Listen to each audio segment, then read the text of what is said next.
Yang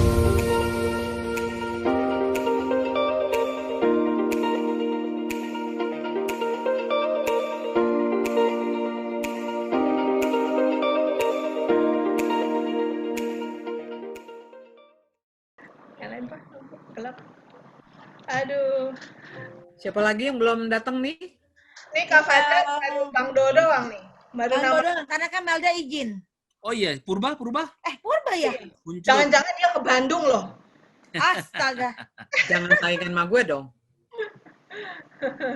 Dia ke rumah udahnya juga kayaknya. Bang Hotman mau ngomong. Dak. Doltuk, Dak. Kok edanya Bang Hotman yang doltuk. Bang Hotman lah. Bang Hot, Doltuk. Siapa ngomong dipencet dulu, Bang. Nggak bisa dari Seda. Habis. Aku cuma bisa ask to unmute, nggak bisa meng-unmute. Iya. Ini udah, dia udah bisa. Udah. Bang. Halo, Bang. Halo, Bang. Bang Hotman. Halo. Gimana kabar? Mantap suaranya. Kok jadi kecil begitu fotonya? Sama handphone. Pakai handphone. Karena yang laptop lagi dipakai. Oh, oke. Laptop dipakai untuk Bapak Efesus. Oh, kelompok Efesus ya? Iya. Yo, sayang sekali tuh. Oh kelompok iya, Efesus barengan ya. sama Mang Limbong. Iya, padahal bisa join ya bareng Mang Limbong ya. Horas Amang Sian. Apa kabar Amang? Horas Amang. Lama tak berjumpa. Horas Sama Mas. Tapasio. Senang banget bisa ketemu Amang di sini. Sama-sama Amang. Mau lihat ya Amang. Senang sekali ketemu Amang. Halo, Bang Do. Hai. Horas Bapak udah nih Nggak Padita. kuat. Nggak kuat. Ada yang tinggi jabatannya di sini. Daong alasan bola pasugi do namar jamita. Jadi sembari Marsya ajar marhata batak mahita sudida. Aduh, saya ambil Bang pribadi. Do, pecah kepalaku nanti, Bang Do. Jadi jamita penon hata batak nama sudi. Ngeri kali. Ini buku catatan saya bawa. Tenang. Oke, Kemon. Jadi kita harus mencatat setiap kata Bataknya ya. Nah, Oke. Ngomong-ngomong, saya kibarkan baju putih aja ya. Nggak bendera putih. Cerah. ini sebagian di antara kami Batak KW ya, Mang. Jadi jadi kalau bahasa Batak angkat bendera putih. Boleh lah, Mang, pakai bahasa Batak. Tapi kami nggak lancar jawabnya, gitu aja. Mesti dicatat dulu apa tadi Bang ngomongnya. Tapi kalau upasa ya nggak di Indonesia kan dipakai Batak aja nanti Mang kalau ada upasa. Bahasa ya. Google aja kok, tanya Google. Google-nya ada tuh Pak Limbong, Pak Doharman Limbong. Anak kining itu. Nah itu aku ngerti lah. Kalau upasa bahasa Batak kan nggak di-Indonesiain. Jadi harus dicatat. Nanti tanya artinya sama Bang Do. Kita mulai. Gabung. Oke, ditunggu ya. Ini MC mana? MC. Ngomong-ngomong Amang Pendeta Limbong bukannya di Siantar ya? Di mana? Di STT. Ya, SCT kan? betul Amang. Di Kebetulan Siantar. lagi di Medan. Di Medan, kalau weekend saya biasanya ke Medan. Ini nggak sombong. Widih. Jum-jum begitu kan. Kalau di Siantar kurang bagus. Amang. Si Nathan Iya, kurang bagus jaringannya. kali ininya nggak ada harusnya. Oh begitu. Hari Sabtu ke Medan dalam rangka melayani hari Minggu ya, Mang. Iya, Mang. Biasanya begitu, Amang. Sama ada banyak juga kegiatan lain, terutama keluarga. Karena Parmennya Amang kan lagi studi masih di Medan. Jadi aku kalau weekend balik ke Medan. Ya, Mang.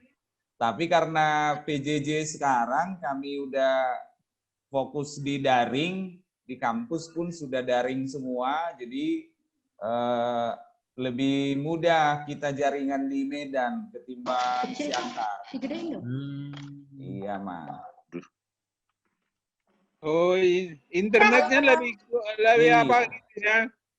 Kalau di Siantar hanya providernya, jadi nyaris dia tidak punya saingan. Maka layanan pun agak kurang. Tapi kalau di Medan Iya.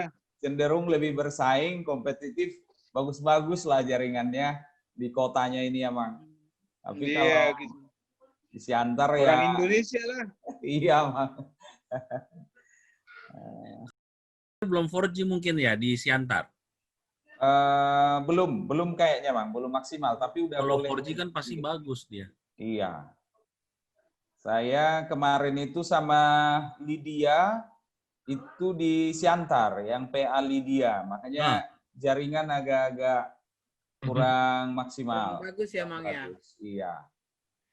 Karena hari Senin, jadi jam-jam kuliah Oh kan. iya, udah jam balik ke Siantar ya. Iya, iya. Oke, MC Kondang, mana MC Kondang? Halo, Mapur.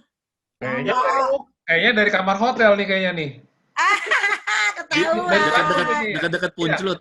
Dekat Puncelut ya? Bukan. Hotel Malaka Asri. Mana lihat, mana Coba, kial? Coba mana rumah? Mana kialnya? Kayaknya itu kayak sofa hotel gitu. Hotel Malaka Asri. Ini Ibu Ketum. Wah, orang Tarboto ya? Sabang, Abang MC Manirin. Kondang kayaknya sanggulan dulu nih MC Kondang. Kami baru nyampe di rumah. Dari Bandung juga? Enggak, biasalah karena Ada. Sabtu itu anak-anak, kita kemana nih? Kan Senin sampai Jumat kan di rumah aja. Kuliah dari rumah, sekolah dari rumah. Bukan gara-gara naik mobil pusing. Jadi Sabtu ya jalanlah Berarti nggak ada PO dong hari ini. pagi-pagi. Oh, Tetap bukan. Oh, tetap ada lah. Tadi kan ikut itu dulu ada Martupol Week 10 di Kebayoran Baru, jadi saksi. Oh iya, yang lu bilang itu ya. Terus serah terima kepengurusan tadi. oh iya betul. Itu sampai di rumah, mau kemana Papa? Ya udah. Yang dekat-dekat aja gitu kan. Puncelut. Enggak, PI lagi. Oh ya, Enggak. PI lagi. Tahu kali itu. Ke Kokas cari parkir aja susah, katanya si PSBB gitu. Setengah mati nyari parkir. Tempat makan ngantri. Capek deh. Iya. Jadi nggak ada PSBB ya. Iya. Atau mungkin karena dibatasin kan maksimal cuma sekian orang, jadi antreannya Ya. panjang. Setengah kapasitas. Mana Bang Eci mana? Mandi. Dandan dulu lah. Serius loh, dia MC. Yang bener ah. Loh, Ih, udah baca WA gue. Emang gue MC-nya? di grup juga ada, di grup. Kayaknya ini kebanyakan PO. Kayaknya ketua harus ambil alih lah. Udah nggak apa-apa. Ambil alih lagi lah ketua kalau gitu. Udah Jadi ketemu. diambil alih sama Bu Ketum aja lah. Atau Atau yang di Kebanyakan rumah gue nih. PO kayaknya. aku dengar Marta sekarang MC kondangnya Lydia. Oh iya, itu betul. Bawa Lydia ya. Jangan bawa. Dia bisa menjabat semua kok, Mang Bawa, tenang aja. Ya, Dan dia host bilang aja lah dapat sama Marta lah. Ish. Ngeri kali kalian ini. Satu Oi. lagu. Oke, tapi pilih satu lagu. Yang terlintas di kepala aja ya lah. Oke. Ada terlintas di tempat lain. Tadi kita ngomong mengenai Apa Ada di dulu? jalan raya. Anak muda Pendeta ini. Limbong, Jar. Ayo Kak Fajar. Daim Tunjukkan dong, ada kemampuanmu anaknya. Ina Limbong. sebagai inang muda yang baik. Inang muda. Iya dong. Gimana sih? Jangan pura-pura deh. Inang muda jangan bisa Jangan nyuruh-nyuruh. pura-pura jaim. Oh iya, saat ada nih liriknya. Ayo, satukanlah hati kami ya. Tapi nggak ada musik nih, karena nyarinya lama lagi. Adanya di Antisesa, satukanlah hati kami. Jangan riset. Itu mah lagu Kasmar. Satukanlah Hati kami untuk memuji Tahu? dan menyembah. Tahu. Tulis dulu. Rehatnya mana rehatnya? Tarik suaranya, tarik. Tarik suaranya. Ya. For apa? Tarik suaranya, tarik. Satukanlah hati kami. Ya. Oke. 1, 2, 3. Satukanlah hati kami di antara dan menyembah, oh Yesus, Tuhan dan Rajaku. Eratkanlah kasih di antara kami semua, oh Yesus, Tuhan dan Rajaku. Bergandengan tangan dalam satu kasih, bergandengan tangan dalam satu iman, saling mengasihi keluarga kami, keluarga Allah. Ya, Mari teman-teman Karita ya. Kita berdoa. Bapa di surga, terima kasih oleh karena kasih setia Tuhan, Engkau boleh mempertemukan kami dari berbagai tempat untuk sama-sama belajar tentang firman Tuhan lewat pendeta Kanto Limbong. Terima kasih untuk kesediaan Amang bisa berbagi bersama kami, keluarga-keluarga muda di PA Pasutri Bethlehem, KBP Menteng. Tuhan, biarlah lewat pertemuan kami malam hari ini kami boleh mendapatkan banyak berkat yang dari Tuhan yang bisa kami terapkan di dalam kehidupan kami berkeluarga dengan suami atau istri kami dan juga dengan anak-anak kami. Terima kasih Bapak, terima kasih. Kami menyerahkan waktu ini ke dalam tangan Tuhan. Lewat Amang Pendeta Limbong kami boleh mendapatkan berkat yang banyak dari Tuhan. Terima kasih Bapak, terpujilah namamu di dalam nama Tuhan kami Yesus Kristus. Amin. Silakan Amang Pendeta.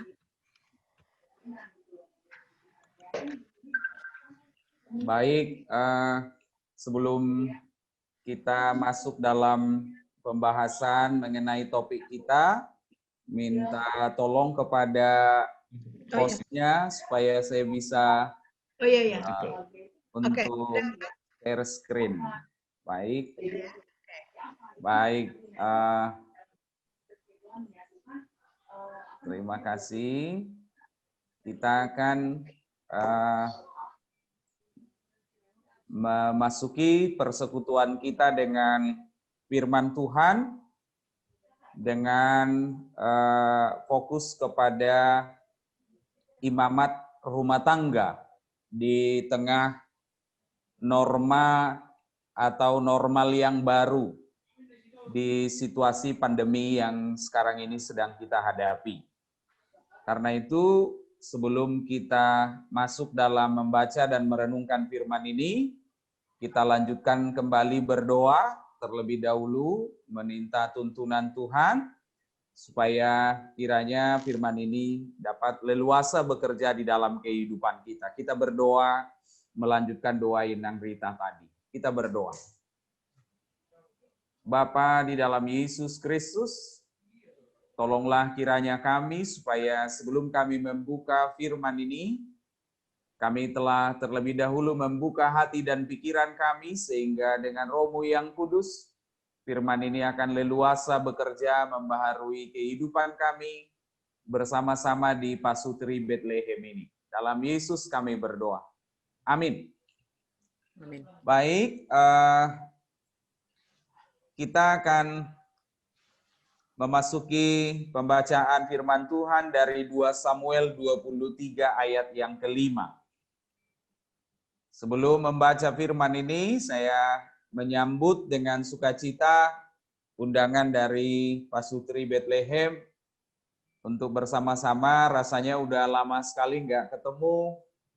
Kalau tidak salah ingat, terakhir ketemu itu pas ada retreat di Puncak Saya lupa nama tempatnya, tapi kalau suasananya masih kebayang, di tepian bukit di pinggir bukitnya cukup terjal, jadi lumayan asik menikmati persekutuan di sana. Baik, kita kembali ke kota roti ini, ke Bethlehem. Kita akan belajar firman Tuhan dari 2 Samuel 23 ayat 5. Demikian bunyinya. Bukankah seperti itu keluargaku di hadapan Allah? Sebab Ia menegakkan bagiku suatu perjanjian kekal, teratur dalam segala-galanya dan terjamin. Sebab segala keselamatanku dan segala kesukaanku, bukankah Dia yang menumbuhkannya? Demikian firman Tuhan. Ketika pandemi ini terjadi, memang salah satu kata kunci, kata yang paling pokok dalam menjalaninya adalah kenormalan yang baru. Tetapi rupanya kata normal itu sendiri beranjak dari kata norma, adanya tatanan yang baru. Dan salah satu tatanan yang baru itu adalah dalam kehidupan bergereja yang secara drastis tiba-tiba setiap rumah kita menjadi tempat kediaman Allah, tempat kehadiran Allah. Maka pertama-tama di normal yang baru ini kita patut bersyukur. Terima kasih Tuhan telah memilih rumah kami menjadi tempat kehadiran-Mu, rumah kami masing-masing, walau rasanya sangat sungkan sekali. Tetapi kami harus dapat merasakan indahnya persekutuan ini denganmu. Kira-kira bahasa keimanan yang seperti itu yang mewarnai perjalanan kita di tengah pandemi ini. Maka gagasan utama dari normal yang baru itu adalah sesungguhnya ada habitus. Ada kebiasaan, tatanan, kaidah, aturan yang baru yang memang harus kita hidupi, rayakan bersama-sama. Maka ketika kita bicara tentang fungsi-fungsi keluarga, kita harus mulai dari apa pengertian keluarga.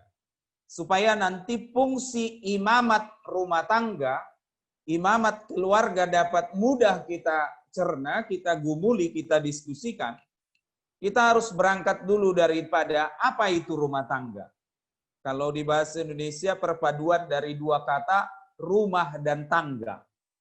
Ada tangga-tangga yang harus dilalui sehingga dari lantai 1 tiba ke lantai 2. Ada tangga-tangga yang harus kita jalani, kita tempuh bersama. Apa keluarga menurut penciptaan? Pertama-tama secara alkitabiah, setiap kita tiap tahun, khususnya di masa Natal, Pak Jojor Hon liturgi anak-anak selalu mengingatkan kita tentang penciptaan keluarga. Inilah lembaga pertama tertua yang diciptakan Allah di dunia. Artinya Tuhan belum mencipta raja, negara, dan penguasa, Tuhan telah lebih dahulu menciptakan keluarga. Maka yang terlalu mementingkan pekerjaan, seharusnya dia harus ingat bahwa sebelum ada pekerjaan, sebelum ada karir, sebelum ada jabatan, sebelum ada kedudukan, sebelum ada kekuasaan, jauh lebih dahulu keluarga diciptakan oleh Tuhan. 7 kali Tuhan mengatakan baik, baik, baik, baik, baik, baik, dan baik. Hanya 1 kali dia berkata tidak baik di penciptaan itu, yaitu tidak baik kalau manusia itu seorang diri saja. Kejadian 2 ayat 18. Meski nanti kita harus selalu tetap membuka hati kita membaca Matius 19 ayat 12 bahwa memang ada orang-orang tertentu yang tidak dipanggil untuk menikah, yang tidak terpanggil untuk berumah tangga. Tetapi Tuhan mengatakan di Kejadian 2 ayat 18 tidak baik kalau manusia itu seorang diri saja. Maka dalam awal penciptaan yang selalu kelihatan bahwa hubungan sosial sangat didahulukan dalam penciptaan keluarga. Marpinopari, artinya beranak cucu dan bertambah banyak. Generasi daging itu memang menjadi salah satu poin penting dalam penciptaan atau narasi penciptaan keluarga. Tetapi kemudian kita harus mulai melihat ada perkembangan yang berbeda, yang baru ketika kita membaca Kejadian 12. Mulailah Allah memanggil Abraham. Mulailah Allah memanggil Abraham dengan memisahkan rumah tangganya dari rumah tangga yang lain. Inilah cikal bakal imamah rumah tangga. Pabuwa nama dang dos sape ripet tado ripe nina halahan. Tidak sama rumah tangga orang percaya dengan rumah tangga orang yang tidak mengenal Allah. Menurut kamus, rumah tangga adalah persekutuan suami dan istri dan anak. Tetapi menurut pengenalan kita akan Tuhan, rumah tangga keluarga adalah perjanjian antara manusia dengan Allah untuk meneruskan tujuan khusus Tuhan dalam kehidupan kita. Maka kalau orang menyekolahkan anak supaya anaknya pintar, tapi kalau kita menyekolahkan anak dan anak itu kita pengen pintar bukan karena supaya dia sukses, tetapi dalam rangka menggenapi kontrak kita dengan Tuhan. Bahwa penciptaan keluarga, diciptakannya keluarga Abraham itu menjadi keluarga yang membawa berkat Allah, penerusan perjanjian Allah untuk menyelamatkan kehidupan itu. Maka sesungguhnya sejak Kejadian 12, keluarga sudah memasuki normal yang baru. Inilah norma yang baru, di mana Abraham dikatakan pergilah. Dia katakan demikian di Kejadian 12. Berfirmanlah Allah kepada Abraham, pergilah, leha, dari negerimu, dari sanak saudaramu, dan dari rumah bapamu, ke negeri yang akan kutunjukkan kepadamu. Amang Sintua Hotman Siaan pernah membahas ini. Saya baca menarik sekali dia bahas di Warta Jemaatnya HKBP Jalan Jambu tentang pemanggilan Abraham ini. Bagaimana dia dipisahkan dari kehidupannya yang lama. Demikianlah juga keluarga kita dipisahkan dari keluarga-keluarga yang ada di muka bumi ini. Maka kalau keluarga di muka bumi ini sibuk misalnya mengejar uang, mengejar karir, sibuk dengan dunianya, tetapi imamah rumah tangga, dia berbeda dalam perjanjian Abraham. Maka ada kontrak yang kita harus genapi. Dari setelah pemanggilan Abraham, keluarga memasuki hubungan perjanjian. Dari generasi kedagingan, generasi daging, menjadi generasi perjanjian.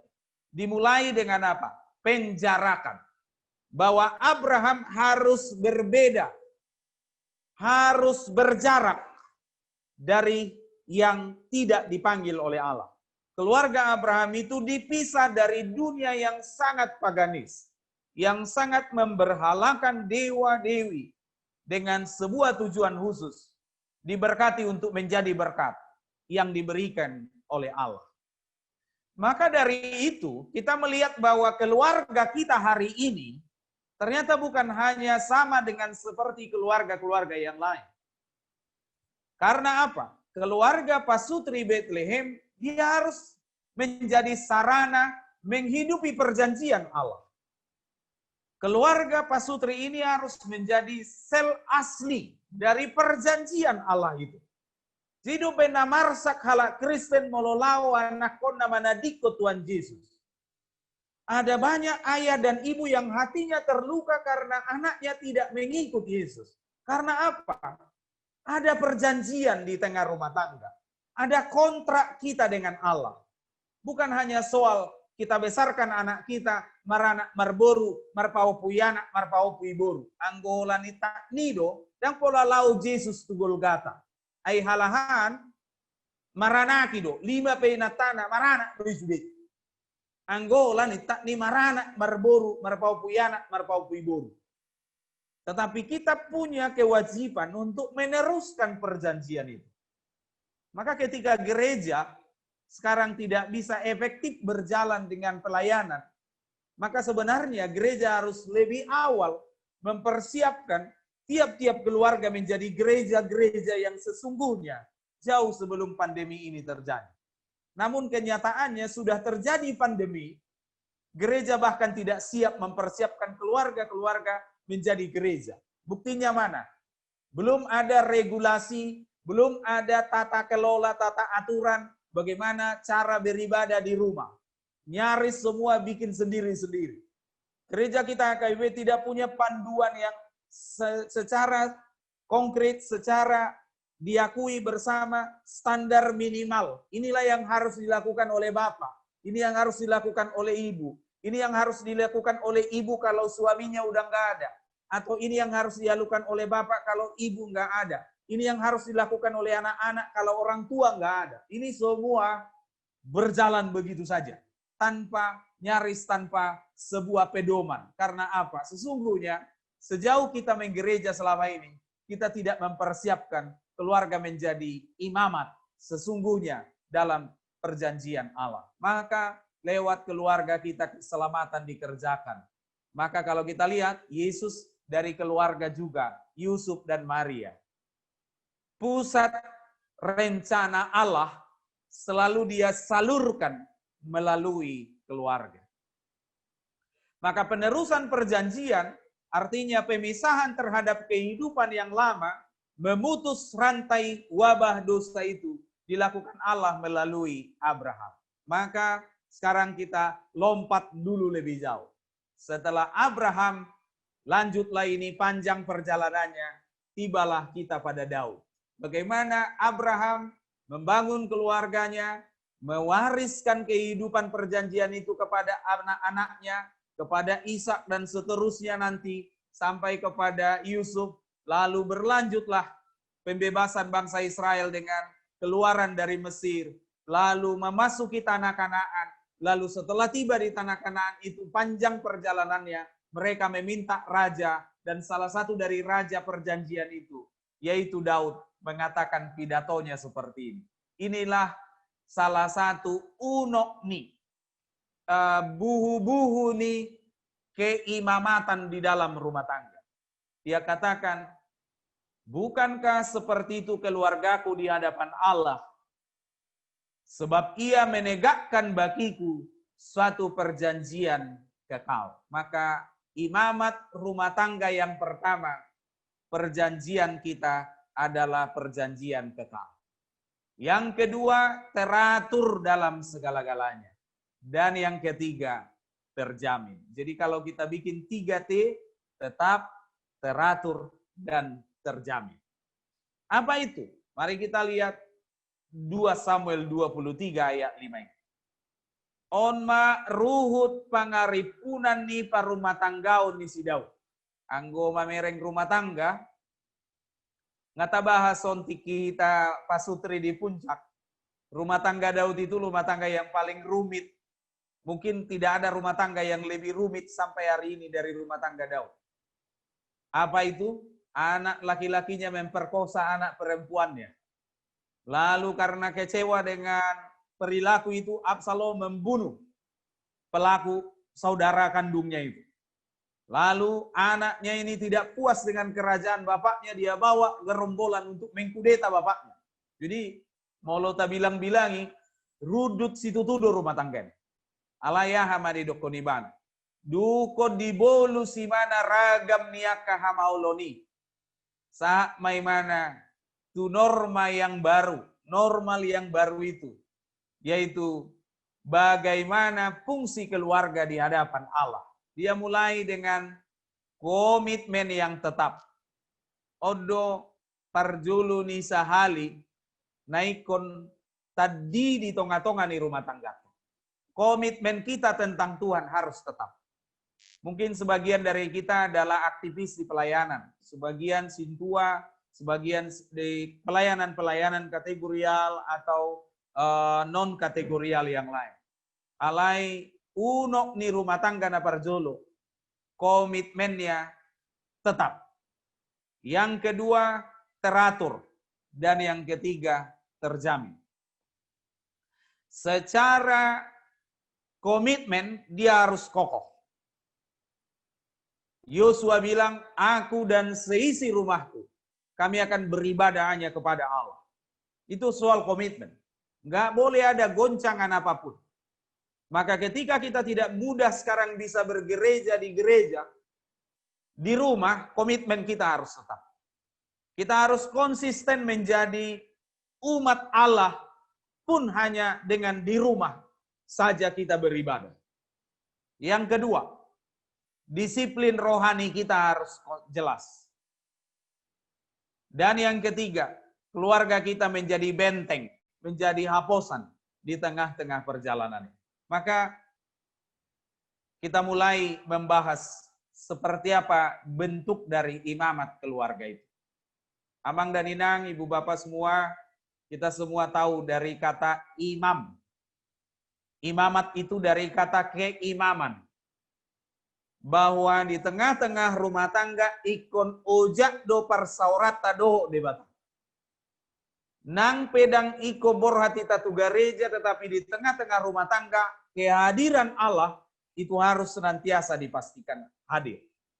Sesungguhnya pandemi ini mengingatkan kita tentang bagaimana zaman-zaman orang-orang tua kita menghadapi hidup kekristenan mereka, memulai kehidupan Kristen mereka di zaman-zaman penginjilan.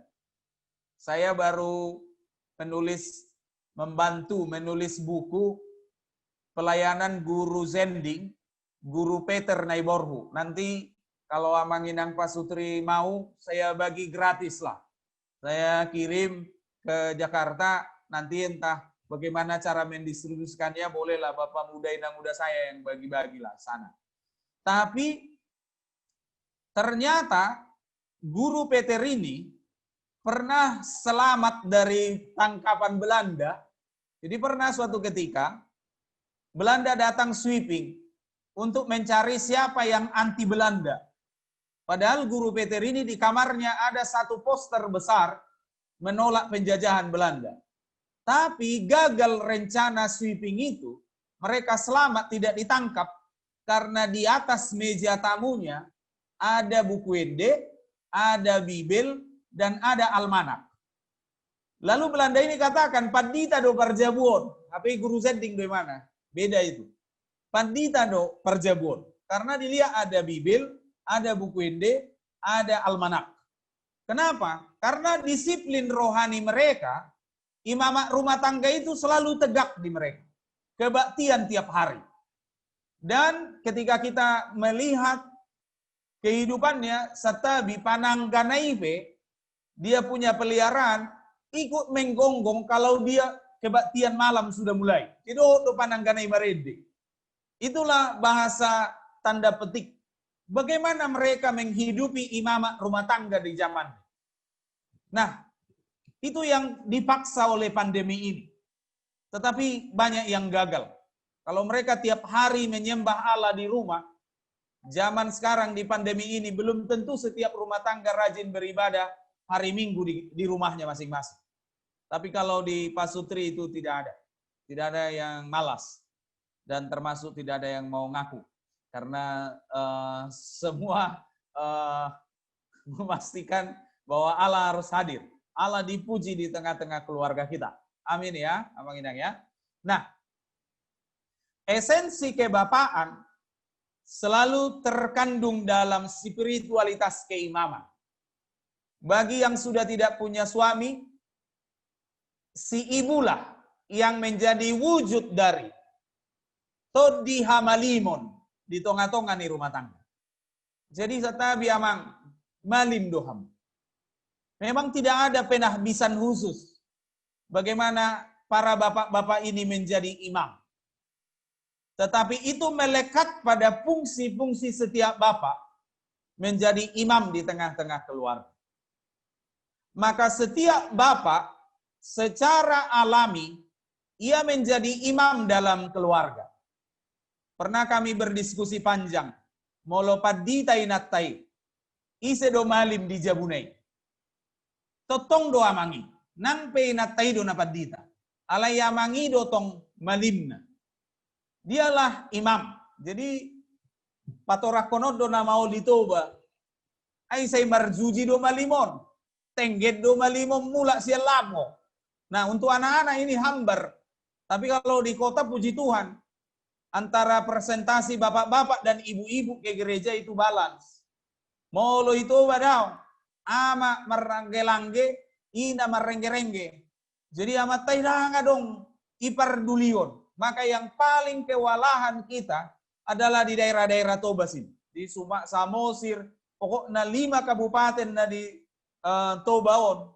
Kewalahan betul do kita membangun keimaman keluarga.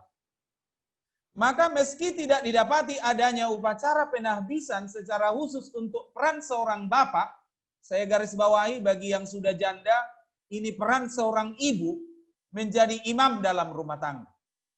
Namun faktanya seorang bapak harus berdiri di hadapan Tuhan, mewakili setiap keluarganya, setiap anggota keluarganya. Maka tradisi leluhur mengenai keluarga perjanjian melihat bahwa peran seorang bapak telah cukup untuk memenuhi seluruh kebutuhan rohani seisi rumahnya. Jadi udah lama saya bilang di khotbah-khotbah, bapak-bapak pulanglah ke rumah. Aidang mulak kurohami amang katanya, mulak do, Bang Toib do naso mulak-mulak. Alain yang doonota, yang kita mau katakan adalah bahwa tugas bapak bukan hanya mencari uang sebanyak-banyaknya di luar sana, di pekerjaannya, tetapi juga memastikan setiap anak-anaknya, seisi rumahnya, kenyang secara rohani di tengah-tengah rumah tangga. Maka ada pun jabatan seorang imam dalam konteks keagamaan, itu tidak menghapus keimaman seorang bapak. Jadi dang alana adong malim di gereja, dia beso malim hita ama, semua kita tetap imam. Justru hamalimon ni ama di jabu, saurdut sarobang, saling melengkapi doi dengan keimaman di gereja. Maka mungkin ini yang membuat HKBP sampai sekarang selalu bertahan dengan kakak. Cara menghitung jemaat HKBP jarang pakai jiwa. Selalu dia bilang keluarga, 3 kakak. Baru nanti kakak itu diturunkan ke jiwa. Jarang kita memakai jiwa. Karena apa? Keimamatan dari keluarga sah, gok di tonga-tonga di Buria.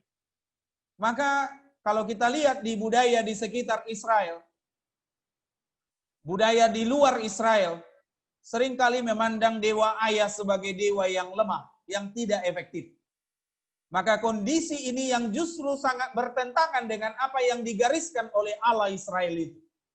Bahwa Yahweh digambarkan sebagai penebus yang cukup kuat. Dia pencipta yang tidak ada tandingannya. Maka kalau budaya di luar Israel, dewi yang terkenal. Tapi kalau di tengah-tengah bangsa Israel, dewanya yaitu Yahweh itu yang menjadi pemeran utama yang paling kuat. Maka selain sunat, seorang bapak juga harus memimpin ritual Paskah di tengah keluarganya. Jadi sasitongna molo pertangyangan ni jabuta, sayolo ama mado inakta mamartangi yang inna, dan alanina gender, alanina ilado rohana, alana so biasa, nah itu sesungguhnya harus kita perlahan-lahan kita baharui. Karena apa? Bagi orang Israel, pemimpin Paskah bukan pendeta di gereja, tetapi kaum bapak di tengah-tengah rumah mereka. Maka rumah-rumah menurut tradisi keluaran harus ditandai dengan darah korban Paskah itu. Pintu dibuat bermakna simbolis sebagai titik kerentanan. Maka setiap pintu harus dilindungi dari wabah kematian waktu itu dengan menggunakan korban Paskah yang dipimpin oleh imam-imam rumah tangga. Maka rumah itu menjadi tempat yang kultus, bukan hanya bait suci, tetapi rumah tangga itu dan keluarga itu menjadi ruang sakral dari kehadiran Allah. Maka sebenarnya tidak kurang hebatnya dasar Alkitabiah kita untuk membangun lebih kuat, lebih kokoh imamat keluarga. Fungsi keluarga menjadi ruang kudus Allah di tengah-tengah kehidupan. Maka ketika kita lihat tadi, imamat itu disebut tetap, teratur, terjamin. Di perjanjian baru itulah yang disebut berakar, bertumbuh, dan berbuah. Itulah goal dari keimaman yang dibangun di tengah-tengah rumah tangga. Maka jantung kredo orang Israel dalam imamat keluarga itu adalah mengasihi Allah dengan keharusan mendidik anak-anak. Ini ada tugas berikutnya. Maka hubungan suami istri dengan Allah sangat korelatif dengan hubungan orang tua terhadap mendidik anak-anaknya. Maka Berkeley, ini penafsir ini mengatakan, tidak ada bangsa di dunia ini yang pernah bisa mendidik anak-anaknya di tengah-tengah keluarga secara lebih bersengaja daripada bangsa Israel. Anggo parsitutuon mendidik anak bangsa Israel do tiruan.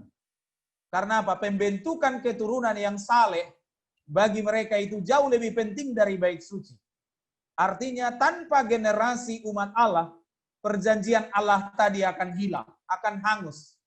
Makanya di dok patik palimahoni ikon pasangapo munatorasmo asa martuaho jala leleng mangolu. Artinya panjang perjalanannya di tengah-tengah kontrak perjanjian mereka dengan Allah.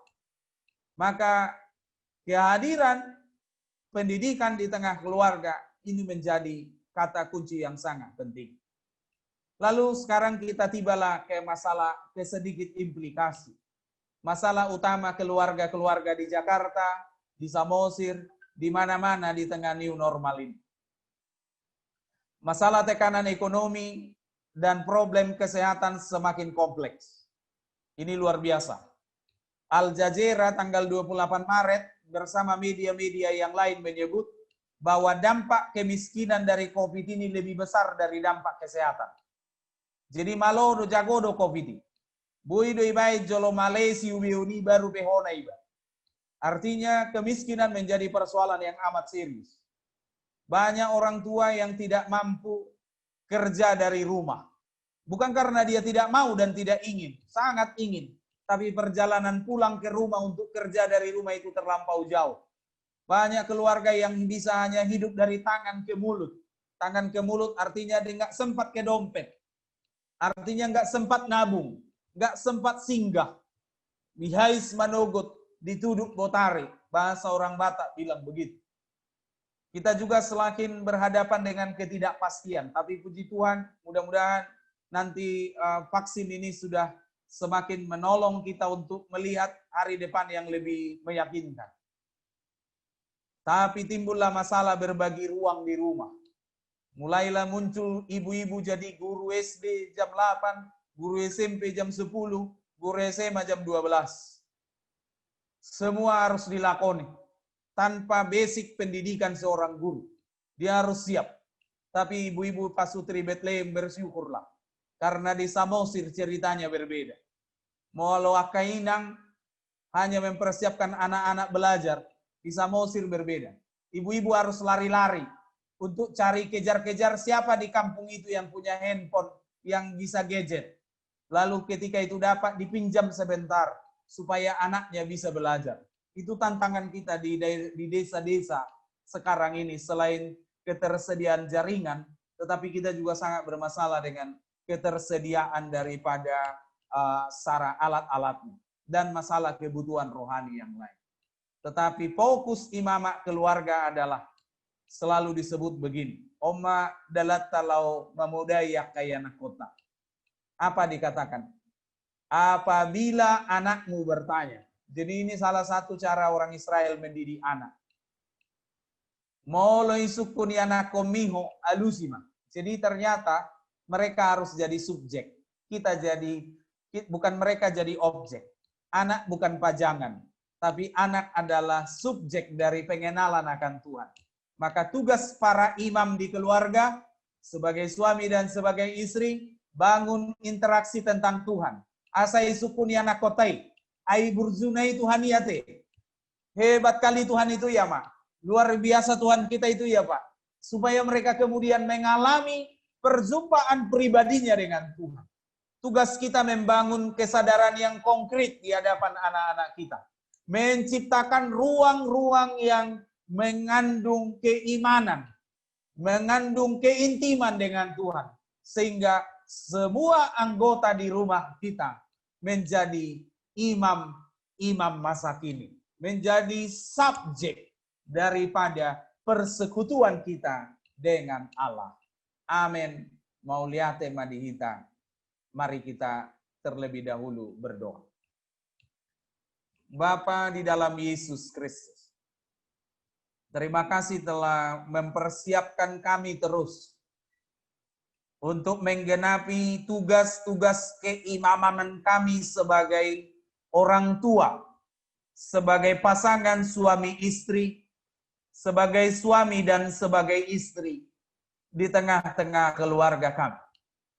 Untuk senantiasa memastikan di tengah pandemi ini, bahwa tiap-tiap keluarga kami selalu ada dan sedia dan setia di hadapan Allah, memuji dan memuliakan Allah, bersekutu dengan Allah, dan tiap-tiap anak kami yang Engkau karuniakan atas kami dapat mengalami persekutuannya dengan Engkau. Terima kasih Bapa, dalam Yesus kami berdoa. Amin.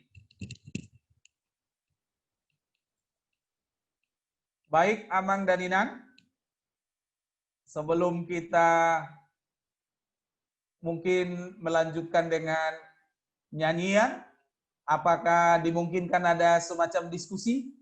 Seperti itu, Amang, Inang? Masih tersediakah waktu kita ya? Siapalah yang memandu atau langsunglah kami?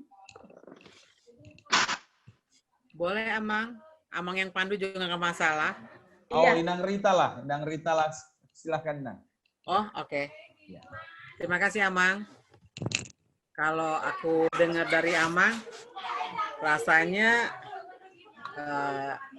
ini perlu ya mungkin selama ini kita udah tahu lah 50%-nya, Amang ya. Tapi kalau dilihat kita diingatkan kembali lah pada hari ini gitu ya, bagaimana seharusnya sebagai seorang imam. Kebetulan aku juga sekarang single parent nih, Amang. Jadi aku tadi berpikir, waduh berat banget gitu ya. Tapi memang Amang ya selama 2 tahun ini, aku memang merasa berat banget lah Amang. Wah, jadi bapak juga, jadi mama juga gitu ya. Tapi yang aku berharap teman-teman juga bisa bertanya ya. Aku kasih kesempatan dulu yang lain, baru aku bertanya, gitu ya. Oke, teman-teman ada yang mau bertanya kepada Amang Pendeta? Silakan.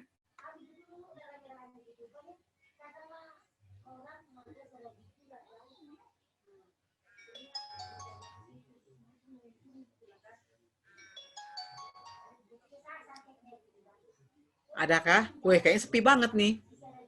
Apakah semua sudah mengerti dengan jelas? Gitu. Amang, aku tolong dijelasin nih, tadi Amang bilang tentang imamat yang tetap, imamat yang teratur, imamat yang terjamin. Aku masih ingin penjelasan Amang dari 3 hal ini. Tadi Amang masih secara global bagi aku ya. Amang bisa jelasin lebih mungkin dengan contoh ya, biar ibu-ibu ini bisa masuk gitu ya. Terima kasih Amang sebelumnya. Baik, jadi ini pidato Daud yang terakhir. Setelah dia monep semua, dia monitoring, dia evaluasi perjalanannya sebagai raja dan sebagai keluarga, akhirnya tibalah dia pada 3 kata kunci, tetap, teratur, dan terjamin. Pertama, kita tahu bahwa Daud itu mengalami badai dan gelombang yang luar biasa dalam kesuksesannya sebagai raja, tetapi juga dalam berbagai permasalahan yang ia alami, dia hadapi, khususnya dengan hubungannya dengan keluarga. Tetapi dia berusaha tetap berdiri di hadapan Allah. Dia tetap berusaha setia dengan Allah. Maka sampai sekarang, kata Daud itu menjadi kata kunci utama dalam keimaman orang Israel. Makanya anak Daud itu sampai dilekatkan betul-betul pada Yesus. Karena memang figur Daud ini luar biasa idealnya dalam tradisi keimaman bangsa Israel. Namun kata tetap di situ adalah lebih kepada bagaimana kita tetap berkomitmen dengan Allah. Bagaimana kita tetap sebagai imam menghadirkan keluarga kita itu tetap setia dengan Tuhan. Tetap eksis di hadapan Tuhan. Tidak boleh goyah. Yang kedua, teratur. Bagaimana dimaksud dengan teratur? Sesungguhnya kata ini sangat teknis, kata teratur. Tetapi ini juga sesuatu kata yang sangat biblis. Kata disciple, kata murid, keluarga itu harus memang betul-betul dimuridkan. Pemuritan terhadap keluarga itulah yang menentukan bagaimana dia tunduk pada Allah. Karena tanpa kemuritan, tanpa kata disciple, keluarga itu akan banyak kehilangan jejak. Contoh di doa Bapa kami, kita harus teratur. Kunci kebahagiaan rumah tangga ada keteraturannya dalam doa Bapa kami. Pertama, Bapa kami yang di sorga disebut, dikuduskanlah namamu. Maka imamat pertama kita dalam membangun hubungan dengan Tuhan, nama Tuhan harus kudus. Molo dang badia bede bata di atau rasna, tadi konon ni anak konido di bata. Molo dang badia beburia, ia mongna do dinongna, dia akan tawar dengan gereja. Maka hati-hati apalagi di tengah-tengah gereja-gereja kota, terlalu banyak pilihan kan? Terlalu banyak contoh-contoh yang lain. Jangan mudah tergoda mengatakan, jelek kali HKBP ini. Ini bukan masalah HKBP-nya yang rugi, tapi anak kita besok.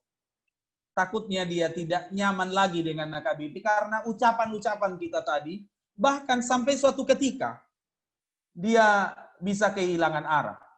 Saya selalu apresiasi kapan dan dimanapun saya selalu bilang. Apa yang membuat Amang Sintua Monang Siahaan ini berbeda dari Sintua yang lain?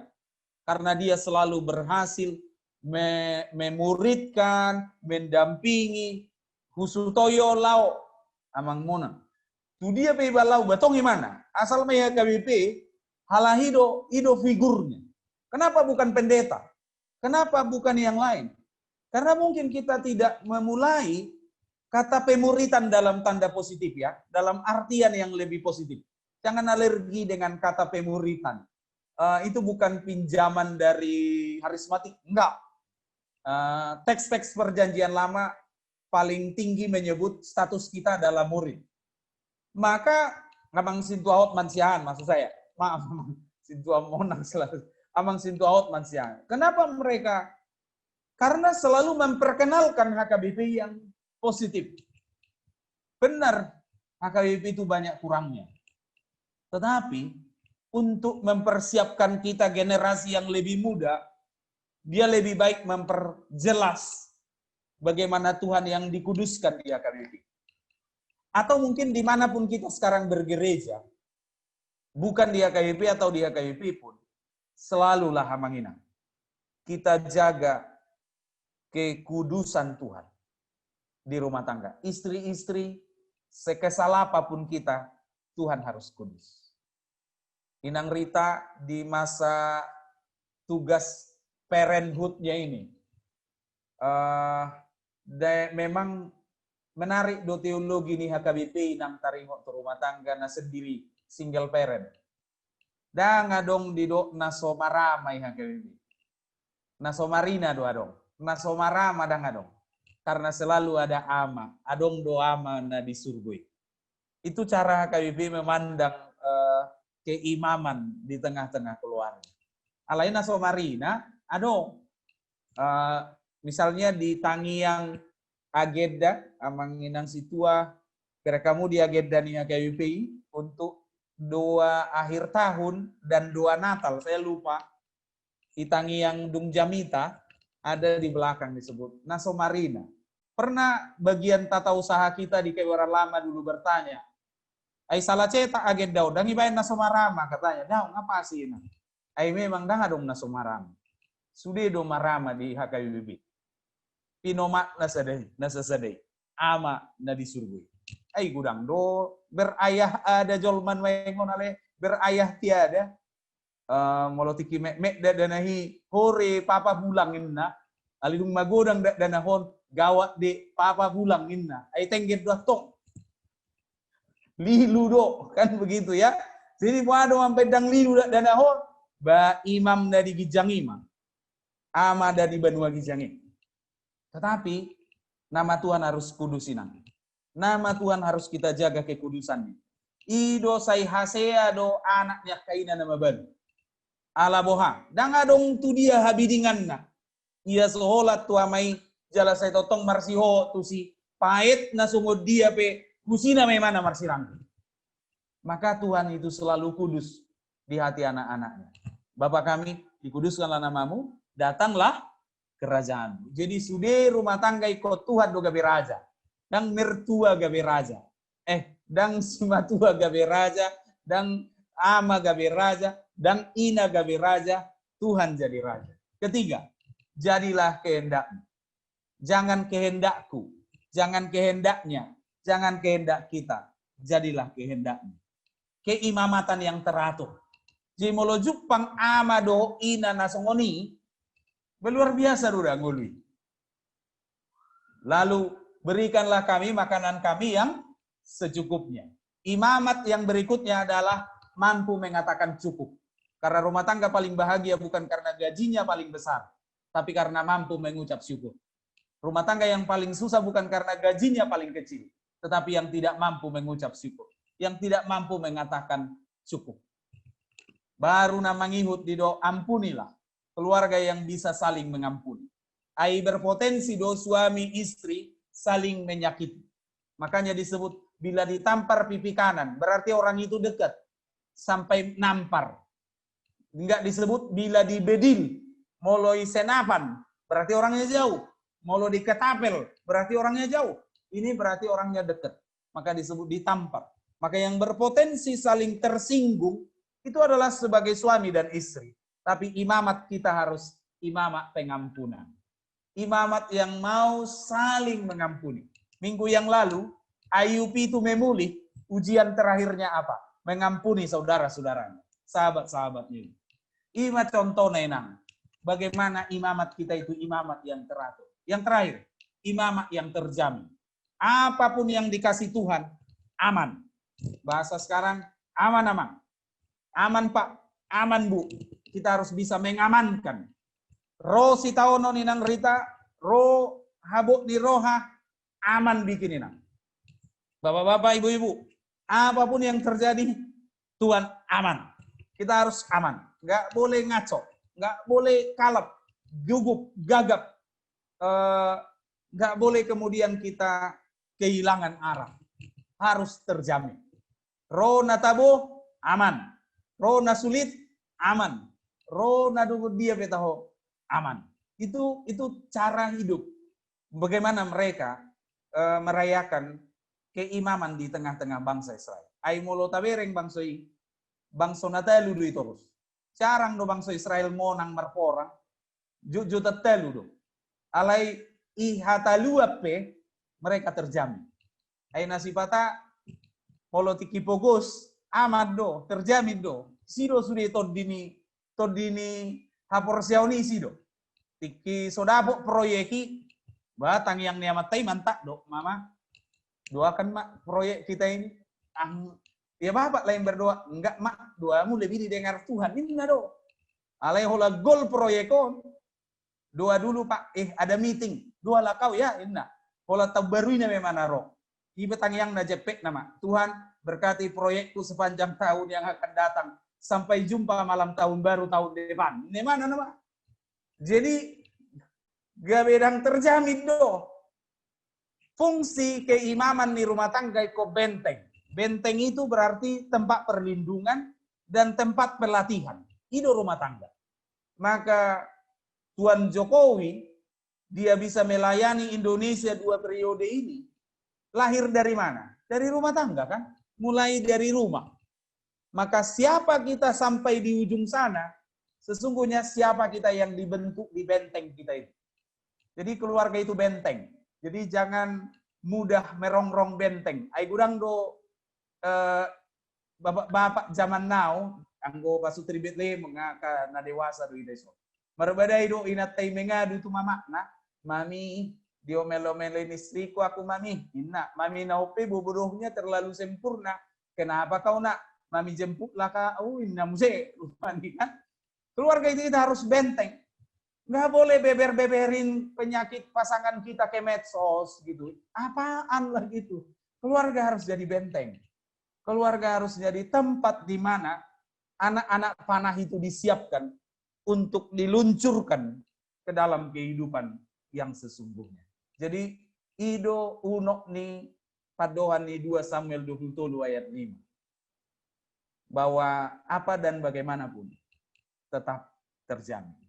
Jadi, ya berharap di tengah-tengah kita sebagai pasutri-pasutri yang sudah lebih berpengalaman, kita lihat misalnya pasutri-pasutri yang masih muda-muda, kita harus mempertegas keimaman ini bagi mereka. Karena ngagudang nuaing rumah tangga hira game kalau menang lanjut, kalah game over. Gudang do rumah tangga nuaing ngahira 3-3. Untung lanjut, rugi tutup usaha. Gudang do rumah tangga nuaing kira jalan-jalan wisata, menyenangkan lanjutkan, bosan tinggalkan. Ngagudang nasunguni. Dan termasuk juga di tengah-tengah keluarga-keluarga orang Batak. Tadi udah aku bikin ada di slide ini. Sebenarnya nanti Amang Inang bisa baca tingginya perceraian di Indonesia. Karena apa? Kita kurang mempersiapkan keimaman. Dan odora naikon hadapi ke depan. Bagaimana tiap-tiap keluarga secara keimaman kita, imamat rumah tangga kita beres. Jadi kalau saudara-saudara kita mengatakan misbah keluarga, kalau dalam konteks kita di AKBP masih ada lebih spesifik lagi. Imamat rumah tangga. Jalaido napinukan yakka senior-senior tanah julu. Akan tua-tua. Makanya orang-orang tua kita hafal buku Ende. Dari ayat 1 sampai ayat 4. Berguru di mana? Di imamat rumah tangga. Nah, ada rumah tangga. Saya waktu kelas 6 SD, udah khotbah aku di rumah. Karena bapak mamaku tidak bisa baca buta huruf 22 sampai hari ini. Jadi waktu dulu yang bisa baca almanak ya cuma aku. Terus ku bilang, nggak enak ya mak ya kalau tiap malam cuma ayatnya dibaca. Kupat orang masawati, niku baik mamang, katanya. Ya udah aku kok balas sikit-sikit.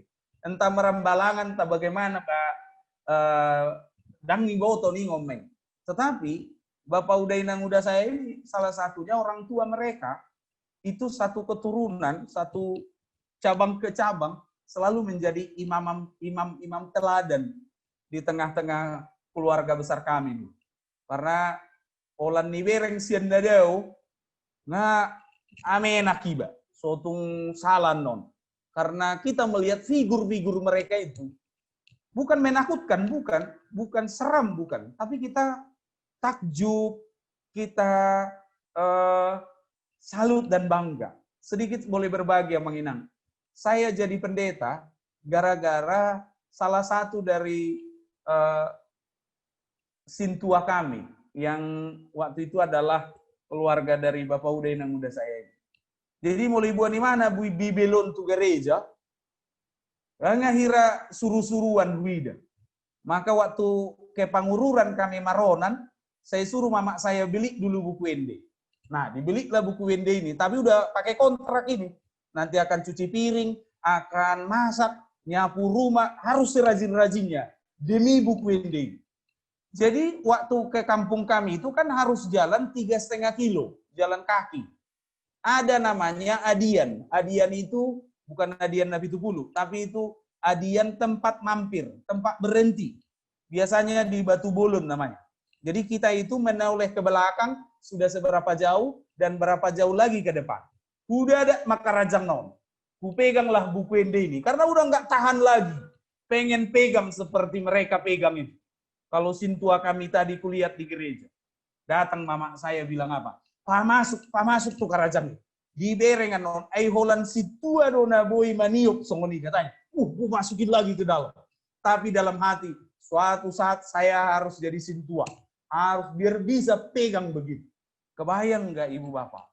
Hanya masalah pegang buku Ende saja, itu berdampaknya luar biasa.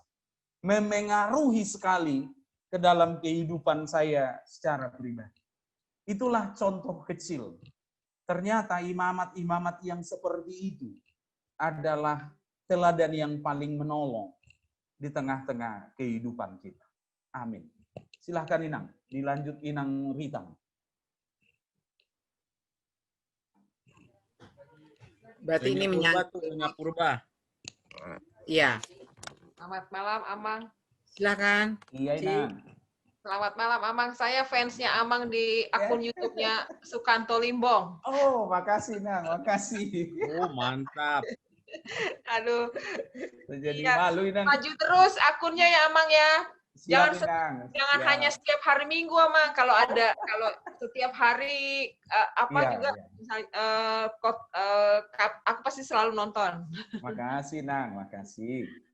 Amang, tadi kan mengenai perceraian tadi, Amang ya. Kan jadi keluarga itu dengan new normal yang baru adalah perjanjian Allah untuk meneruskan tujuan khusus Tuhan gitu. Nah, bagaimana kalau rumah tangga yang bercerai gitu? Apakah tujuan Allah itu masih bisa dilanjutkan gitu? Kan kalau rumah tangga yang normal ya ada suami, istri, dan anak-anak. Nah, kalau sudah bercerai, entah karena penyebab apapun, entah perselingkuhan, entah beda prinsip atau apapun, bagaimana tujuan Allah itu masih bisa tercapai nggak gitu, Amang? Terima kasih. Baik, Inan. Iya memang, betul. Maka RPP kita menggembalakan jemaat di situasi-situasi yang seperti ini selalu punya cara tersendiri. Misalnya, imana membuat diri tardidi haduan. Misalnya ya, ada anak yang karena orang tua sudah tidak lagi keberadaan mendidik dan membesarkannya secara rohani tidak lagi bisa, maka dialah kemudian ada yang dipesankan kepada opungnya, kepada keluarga terdekatnya. Karena memang perceraian tidak pernah menjadi solusi yang baik terhadap sebuah rumah tangga. Enggak pernah. Mungkin mereka yang cerai itu sehari lepas dari diputus perceraiannya, final perceraiannya, lega. Tapi hari kedua, ngarobe masalah. Ngarobe naduk-duk. Muhammad danahon. Bagaimana? Banyak sekali pergumulan. Maka di tengah-tengah kehidupan yang demikian, sedapat-dapatnya gereja tetap bisa menjadi tempat di mana mereka, anak-anak ini menghidupi hidupnya dengan Tuhan. Itulah makanya Inang, di beberapa struktur pelayanan kita, Sintua punya salah satu tugas menunggu-nunggu dana. Jadi waktu kami di Aceh, karena so jelas be amana inana, waktu saya melayani di Aceh ada status jemaat itu 3. Jemaat penuh, suami istri penuh, ada yang mabalu, tapi ada yang namanya satonga janda. Jadi yang janda, satonga janda. Ai puasa niku. Masa najulu haleon, kemiskinan, kelaparan terjadi di Aceh. Lalu keluar bapak-bapak pergi mencari nafkah keluar kota, keluar daerah. Ternyata bapak-bapak ini tidak pernah kembali lagi. Sehingga pas dia pulang, suatu saat dia bisa pulang setelah udah tua. Jadi tidak bisa disebut mabalu. Satonga mabalu do. Jadi saya bilang ada aja status jemaat kalian ini ya, saya bilang. Iya, begitulah keadaannya. Karena kita tidak tahu di mana dia. Lalu disitulah peran gereja, peran Sintua, peran tetangga, saudara, seiman, keluarga untuk saling menguatkan, saling menolong, mendukung terhadap anak-anak ini. Supaya apa? Supaya anak-anak ini tidak tercerai-berai, tidak hilang, tidak binasa. Tetapi menarik juga yang Inang bilang. Saya lanjut sedikit pertanyaan Inang itu ke dalam konteks yang lebih spesifik di tengah-tengah pandemi ini. Jadi rupanya ada satu hal di mana pandemi ini menantang kita, orang-orang percaya, punya sebuah cara pandang yang berbeda terhadap pandemi. Ini, pengalaman historis, ada dua minimal wabah Sifrian dan wabah Justinian, di mana tahun 250 dan tahun 541 ketika datang pandemi, kekristenan berkembang pesat. Justru sejarah dunia mencatat angka kekristenan melonjak tajam di tengah pandemi. Karena apa? Mereka selalu mampu mempertaruhkan nyawa merawat orang-orang non-Kristen waktu itu. Kalau zaman sekarang berbeda konteksnya. Dengan menunjukkan nilai-nilai Injil secara radikal. Yang tidak dikenal dalam budaya di masa mereka waktu itu. Maka imamat Kristen tidak boleh kehilangan cintanya yang selama ini kadang dikompromikan dengan kedangkalan ritualistik dan formalistik. Oma ujian atong dihita. Saya taetong dona jolo, molonga hudul hita ijala jabu, labok asei, iman atau ho. Ternyata ada yang harus lebih dari itu yang kita harus gapai. Bukan cuma datang, duduk, menikmati pelayanan. Tapi sekarang ini kita ditantang, bisa menjadi pelayan. Minimal di rumah kita masing-masing. Maka imamat Kristiani harus merebut kembali hasrat untuk memenuhi tanggung jawab ini. Menghadirkan Injil di tengah-tengah situasi apapun. Maka imamat Kristiani kita tidak boleh gemetar ketakutan, tapi harus penuh gairah dengan cinta yang menghidupkan. Itu yang harus sesungguhnya dikejar oleh kekristenan di masa sekarang. Termasuk seperti yang Inang sebut tadi. Bagi yang masih orang tua yang masih bersama-sama dengan anaknya, entah pun itu karena sudah dan sedang bercerai, ya imamat seorang ibu terhadap suaminya, mantan suaminya, kalau kita pinjam istilah itu. Di HKIP kadang istilah mantan suami, mantan istri sebenarnya. Tapi kepada suaminya sebelumnya, dia harus memperkenalkan Kristus. Artinya bagaimana kepada anak-anak? Dan boi parwarwaon nai amat tananan hinan. Karena dia harus mengajarkan pengampunan, dia harus mengajarkan perdamaian, walau dalam konteks yang sama anak mungkin bertanya, emang mama sudah mengampuni? Emang mama sudah berdamai? Dan yang lain-lainnya. Tapi itulah sisi lain pandemi yang harus dihadapi. Harus merebut kembali hasrat itu. Sehingga anak-anak ini tidak masuk ke dalam jurang yang salah. Walau mungkin orang tua pernah tiba pada sebuah masalah. Itulah tantangannya. Maka memang tidak mudah menjadi orang tua. Makanya selalu kita tanya, lebih sayang mana Bu? Sayang anak atau sayang suami? Ibu-ibu masih mudah menjawab, sayang suami. Tapi kita, sayang anak.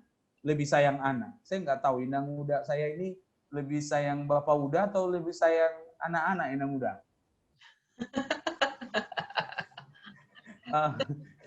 Karena berbeda halnya. Mungkin di retreat sudah kita singgung itu yang waktu lalu itu. Bahwa memang kalau anak kita dipangku seseorang nggak ada masalah. Tapi kalau suami kita dipangku seseorang, wah itu pasti masalah. Artinya ini bukan soal demikian firman berkata. Tetapi laki-laki itu meninggalkan ayah dan ibunya bersatu dengan istri. Sehingga dengan demikian mereka bukan lagi dua, tetapi satu. Artinya satu-satunya ikatan bermerek satu di Alkitab selain antara Allah, Bapa, Anak, dan Roh Kudus. Satu itu disebut kepada siapa? Suami dan istri. Maka sempat mereka cerai, yang habis itu anak-anak. Maka selalu ujiannya kepada bapak kan begini. Bapak-bapak tahu nggak kado yang terindah bagi anak-anak kita itu apa? Cintai ibu mereka dengan setulus hatimu. Itulah kado terindah bagi anak-anak kita. Karena apa? Ketika mereka melihat kita begitu menyayangi mamanya mereka, maka disitulah mereka akan penuh hatinya dengan sukacita dan damai sejahtera. Tapi ketika dia menyaksikan bapak dan mamanya hajar menghajar, bukan ajar mengajar, tapi hajar menghajar, maka disitulah hati mereka sangat hancur. Itulah maka keluarga itu bisa menjadi sorga sebelum sorga yang sesungguhnya tiba. Tetapi bisa menjadi neraka sebelum neraka yang sesungguhnya tiba. Begitu ini.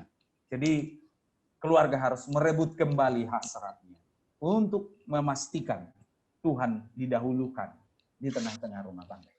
Silahkan Mama Ina. Ya, terima kasih. Sama-sama Ina. Mau nanya, Mak? Iya, silahkan Mama. Udah. Gini, sebenarnya minggu lalu sih saya udah ngobrol sama teman juga. Oh iya, mungkin sedikit latar belakangnya aja. Dulu kan kami waktu di kampus ada ikut pola pemuridan. Dan buku yang sama juga sebenarnya yang digunakan di Menteng Jalan Jambu sama Bang Hotman. Dan ternyata buku-buku seperti itu kan nggak semua HKBP mau terima. Dari navigator. Jadi termasuk sebenarnya, jujur, waktu Inata Borusi Tumorang saya waktu berbilang, ini aku Tuhan utuslah dia dan dia mau jadi casi, jujur sebenarnya saya hanya ada kerinduan bahwa di tempat kami ini ada pola pemuritan itu sendiri. Dan waktu itu buku pola pemuritan itu dia udah kasih ke Amang Uluan yang kebetulan satu marga sama dia, tapi sampai sekarang juga nggak tahu itu nasib buku itu seperti apa. Mungkin itu udah masuk ke tong sampah. Itu karena nggak ada respon dan dia juga misalnya, oh ya kalau misalnya dibilang pakai buku HKBP mana? Kalau misalnya ada buku yang lain, kan ini kan nggak ada nih. Nah, kalau misalnya kita lihat apakah harus ada keraguan atau enggak juga, karena kita tetap mencintai HKBP. Nah, satu lagi gini, Amang. Memang minggu lalu, tadi juga sebenarnya saya ajak dia untuk ikut ke grup ini, supaya ada kesempatan misalnya ngobrol. Ini ada satu orang, teman satu pelayanan dulu di kampus, dan dia saat ini memang lebih sering di GKI, bukan sering, memang dia di GKI sekarang. Nah, tapi waktu pelayanan ada acara pembinaan guru sekolah minggu di distrik Jawa Barat, Jabarteng dia kalau nggak salah, dia juga ikut pembawa materi. Kebetulan dia dosen juga di Maranatha, dia psikolog, dia dosen.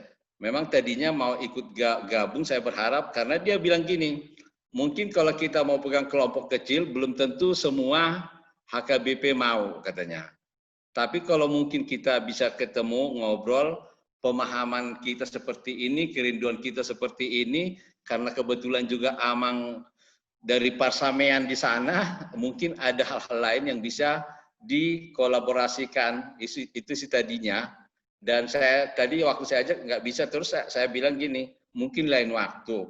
Nah, maksud saya pada forum ini, tadinya kenapa saya rindu dia bisa ikut, karena dari Bang Hotman misalnya dia bisa belajar apa yang sudah dilakukan di Jalan Jambu. Dan apa yang dilakukan di GKI sekarang misal sama dia, karena sebenarnya jujur saya gugah dia, bagaimana kalau kita kembali ke HKBP, saya bilang gitu. Dan memang itu kerinduan saya, dia bilang gitu. Bahkan dia kasih juga satu materi, waktu mereka sama-sama memberi pembinaan kepada Sintua di HKBP Tapahan Balige. Jadi, nah maksud saya, apakah dimungkinkan, karena tadi juga kan beberapa kali Amang bahas mengenai pemuridan. Contoh sederhana sebenarnya di Jalan Jambu juga sudah lakukan itu. Dan bahkan Amang tadi juga misalnya beberapa contoh gereja yang lain yang lebih hafal dengan Bang Hotman daripada para pendetanya karena ada pola pemuridannya. Nah kira-kira apa sih yang bisa kita coba kalau misalnya di lingkungan sosial kan ada yang masyarakat ambil social society ya, yang bagaimana masyarakat ambil tanggung jawab. Nah sekarang waktu jemaat mau ambil tanggung jawab di dalam proses pengembangan, apalagi tadi juga kan Amang bilang bahwa HKBP juga belum mempersiapkan berkaitan dengan masalah ibadah-ibadah keluarga. Nah, kalau misalnya nih berandai-andai, apakah dimungkinkan suatu saat misalnya melalui Zoom meeting seperti ini, teman-teman yang punya kerinduan untuk mau nimbrung di HKBP melayani, yang teman-teman tentu teman-teman satu pelayanan dulu di kampus dengan pola pemuridan. Dengan contoh yang pola pemuridan tadi. Kalau memungkinkan mungkin itu sih hanya minta waktu Amang di berikutnya atau mungkin ada tanggapan dari Amang, karena itu kaitannya juga kalau misalnya contoh yang udah dilakukan ya sudah ada bukti di HKBP Jalan Jambu. Mungkin itu sementara gitu, Mang. Mungkin ada Bang Hotman ada tambahan berkaitan dengan itu.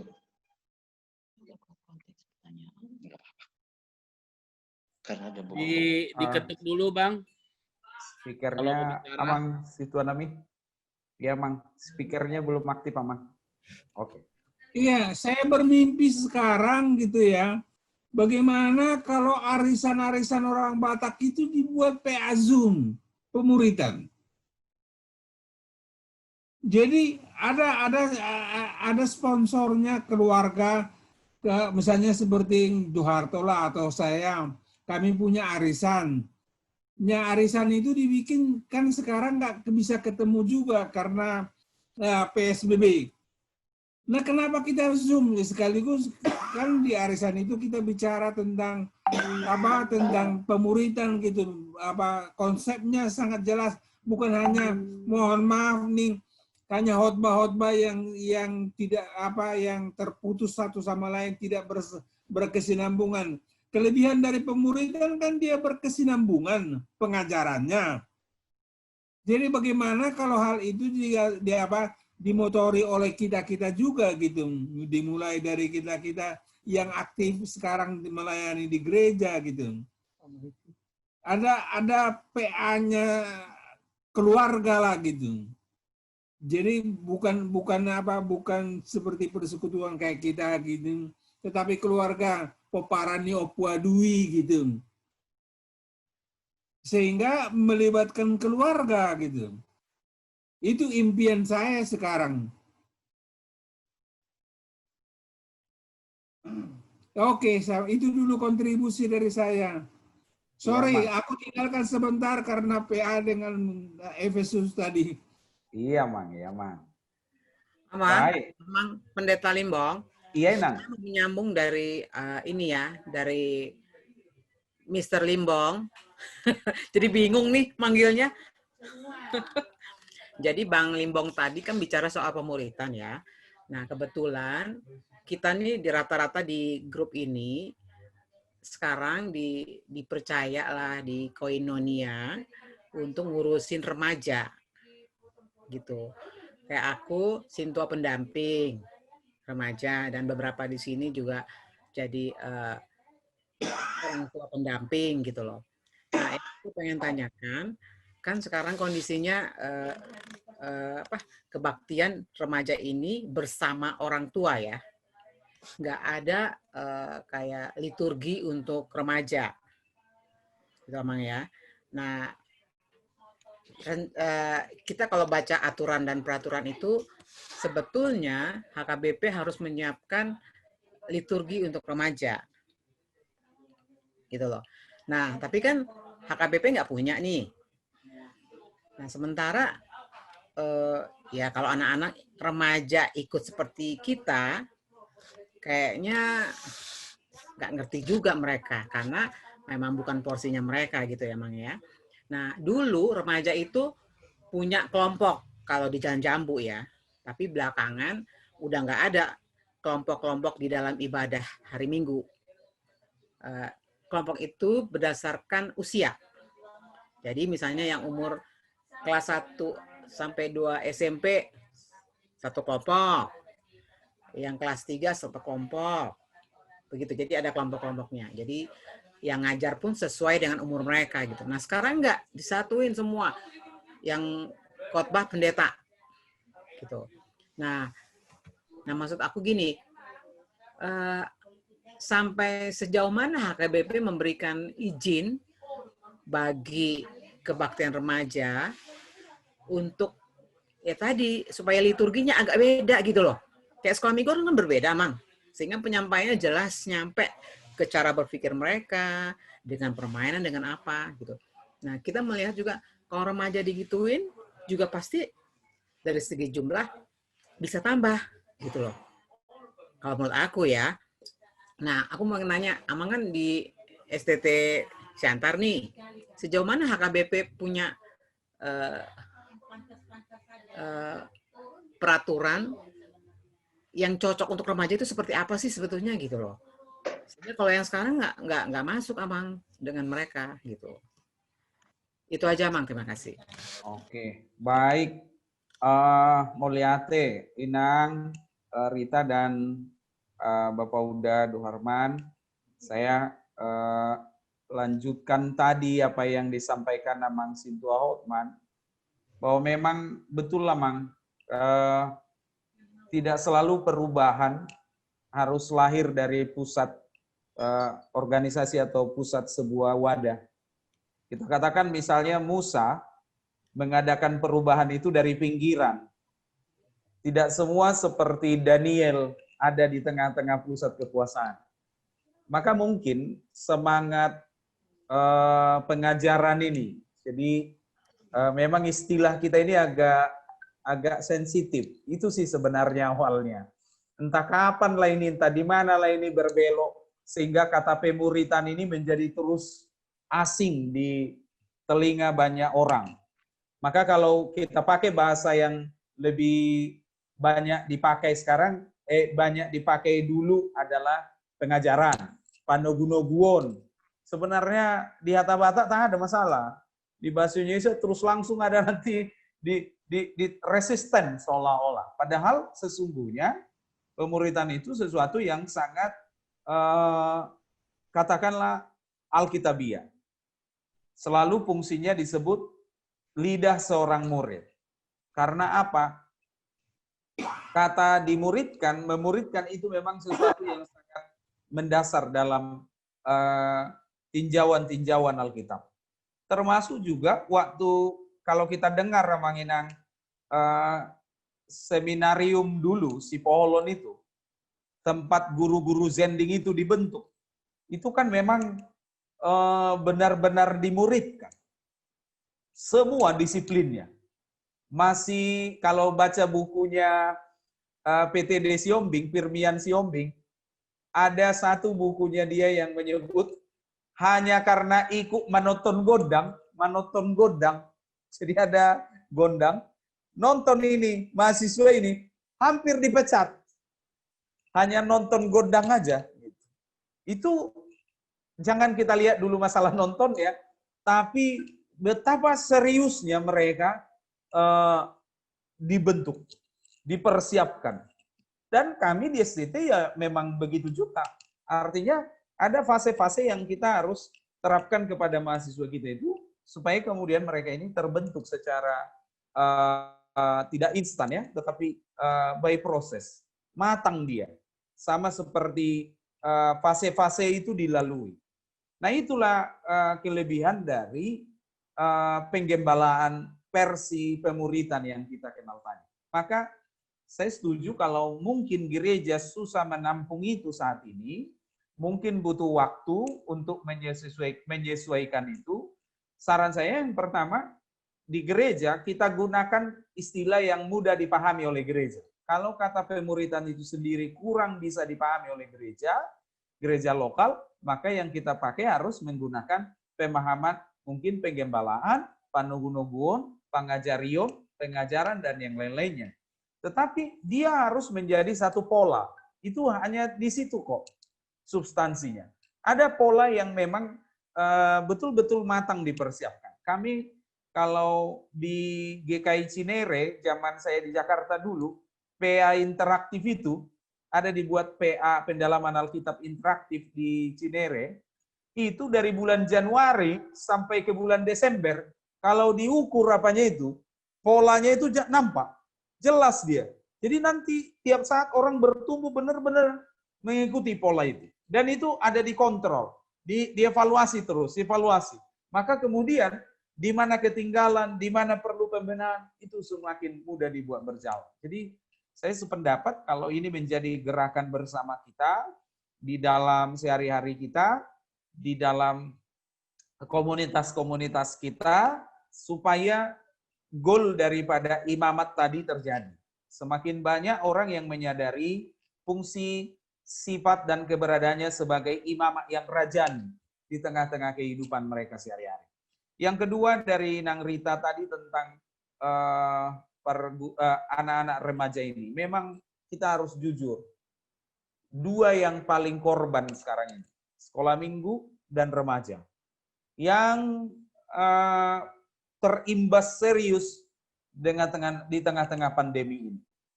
Maka kalau usul saya ya sebaiknya memang ada persekutuan remaja yang dibuat khusus. Itu perlu. Karena hal-hal pengajaran terhadap mereka itu harus spesifik. Tidak bisa yang general itu saja kita pakaikan ke mereka, belum tentu itu sesuai dengan kondisinya.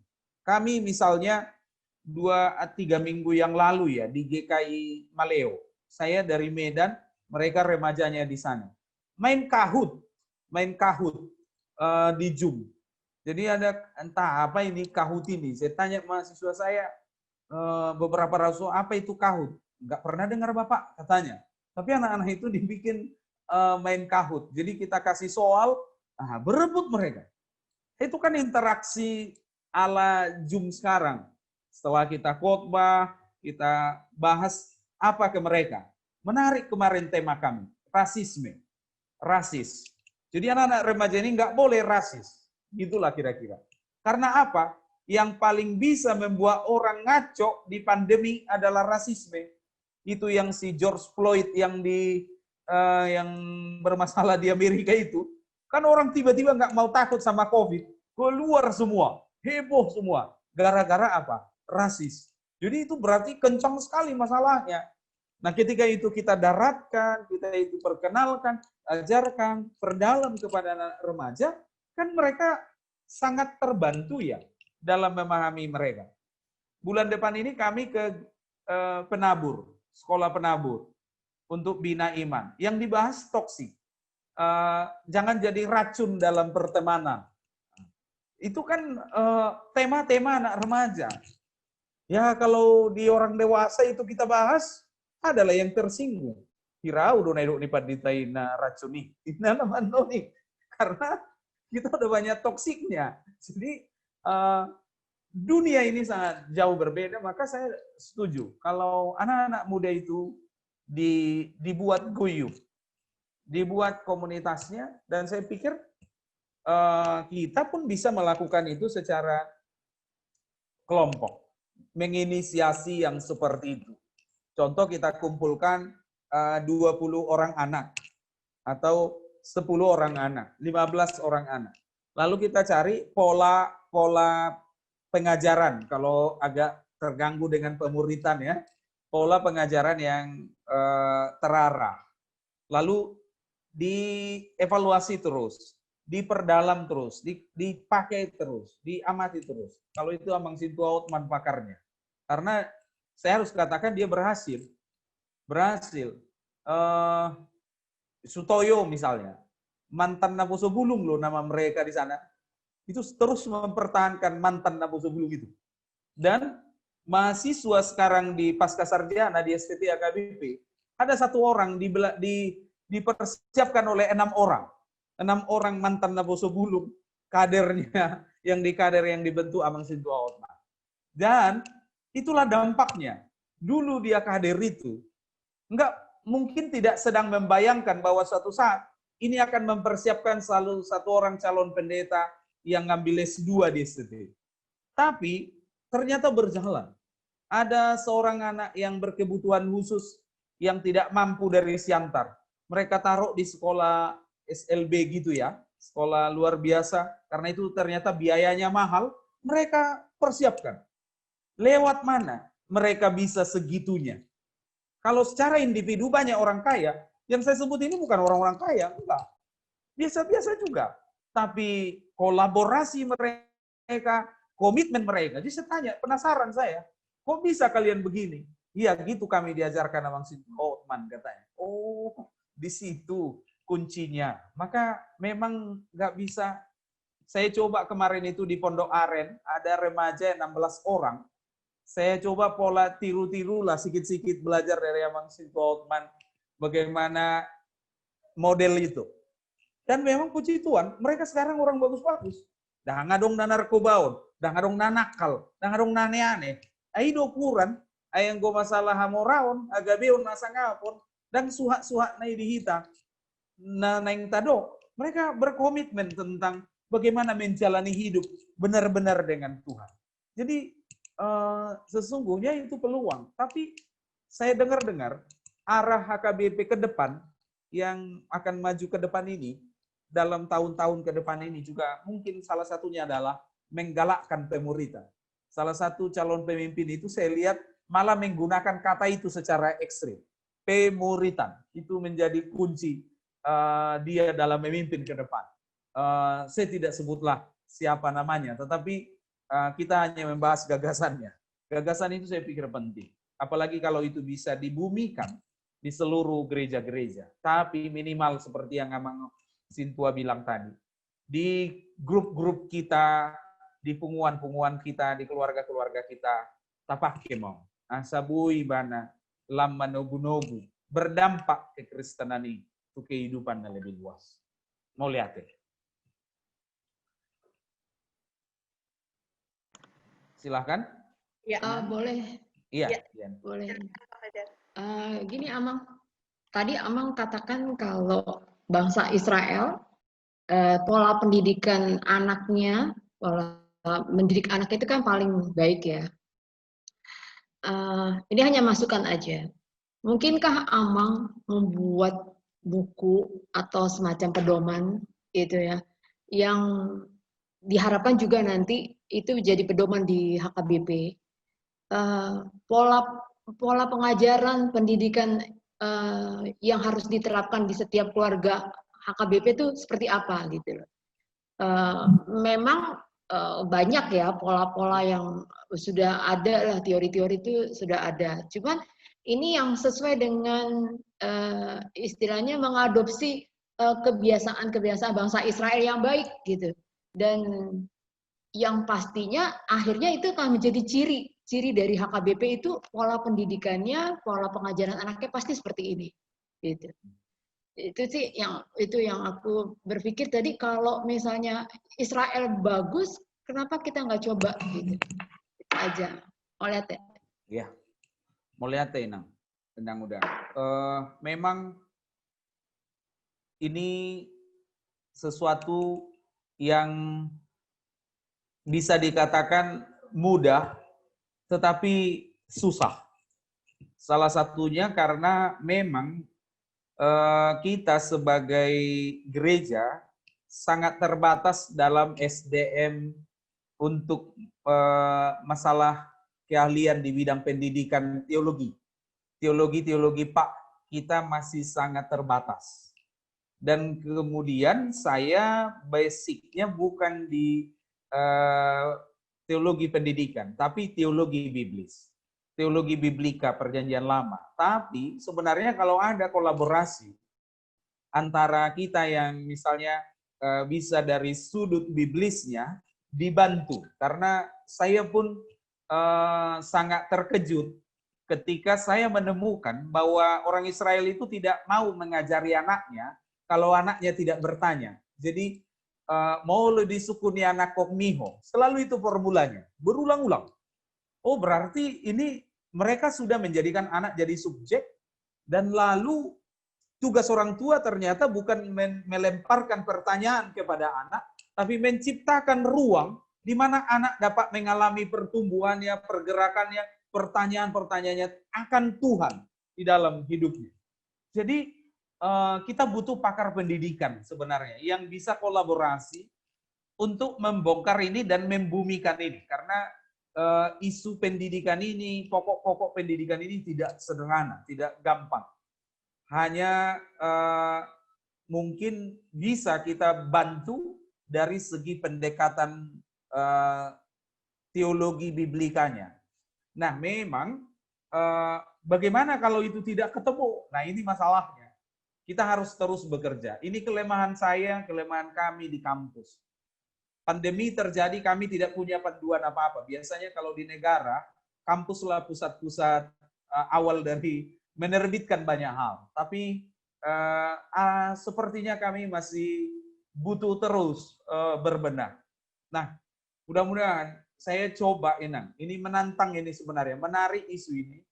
Sehingga kita bisa minimal banyak belajar dari sana. Dan memang itu yang tidak kita punya di HKBP. Kalau ada pola dan dapetik pemuritan yang jelas, sebenarnya udah selesainya urusan kita ini. Jangankan itu, untuk pedoman mengajar perguluma 2 pun, kita terus masih bergumul terus. Mana yang paling ideal? Datanglah kami kan, beda dong kota dengan kampung. Ya udah bikinlah beda, kampung beda, kota beda, transisi beda. Tapi dalam beberapa hal mungkin sama.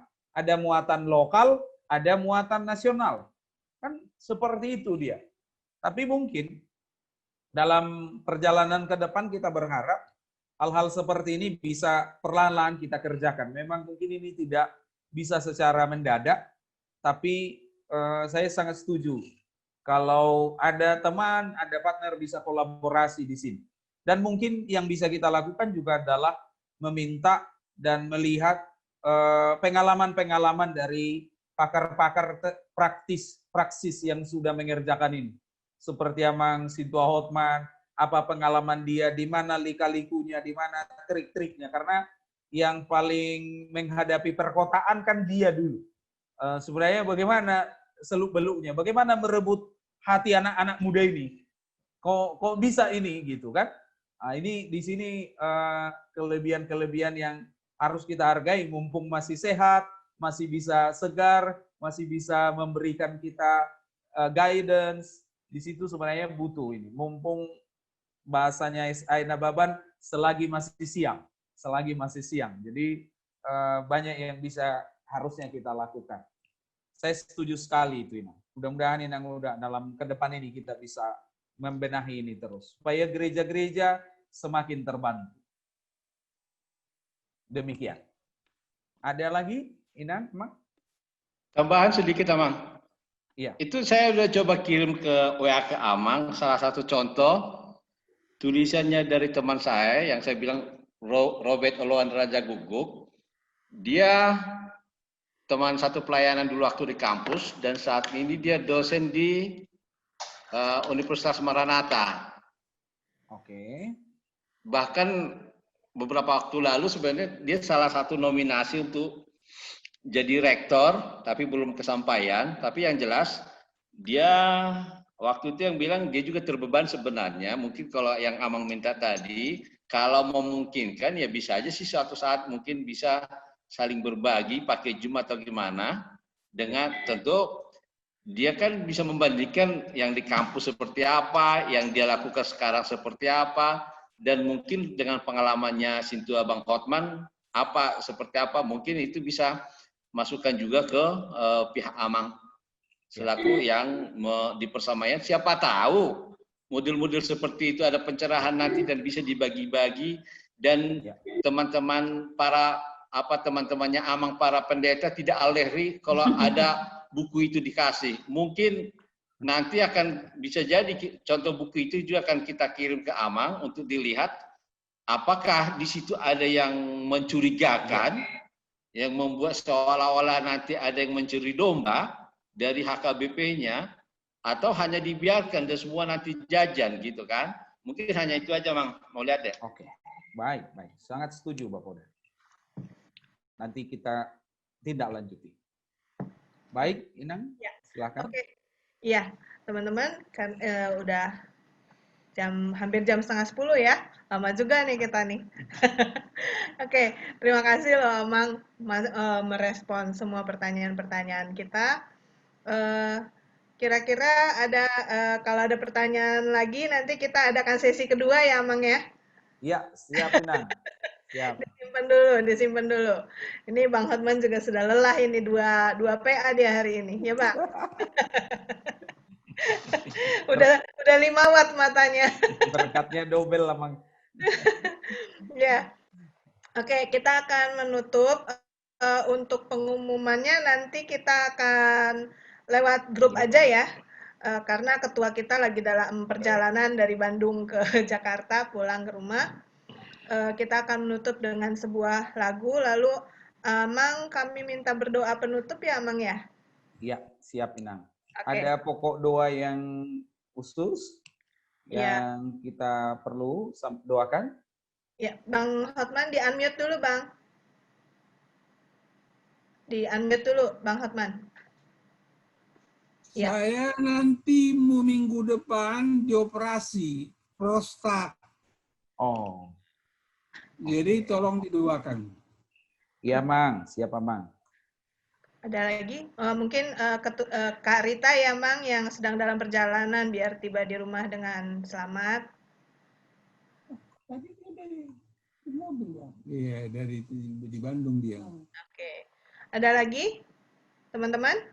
Ada yang sakit? Oh, nggak ada? Oke. Oke, iya.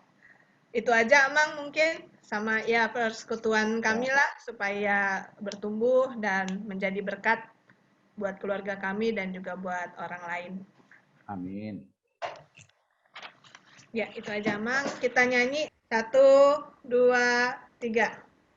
Syukur padamu ya Allah atas segala rahmat-Mu. Syukur atas senyum dari kasih-Mu penuh.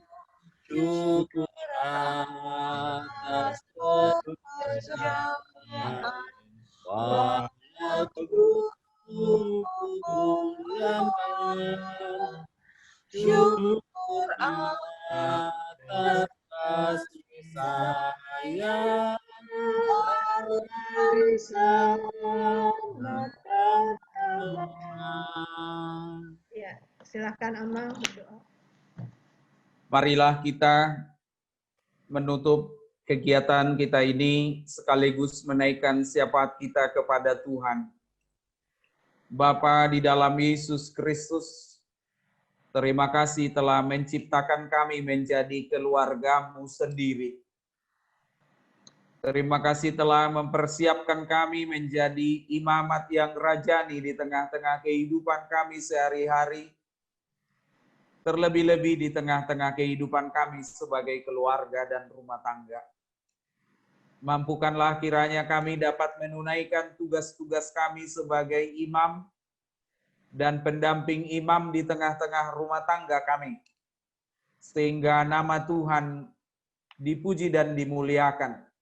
Dan anak-anak yang Tuhan karuniakan atas kami sungguh-sungguh dapat merasakan dan mengalami perjumpaan pribadi mereka yang otentik dengan Tuhan melalui persekutuan kami di tengah-tengah rumah tangga.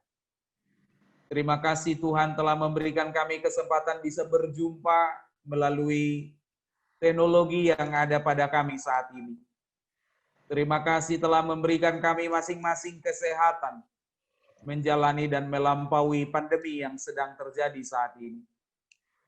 Tolonglah kiranya kami Bapa, supaya tiap-tiap kami di tengah-tengah pandemi ini dapat melaluinya dengan sehat dan baik.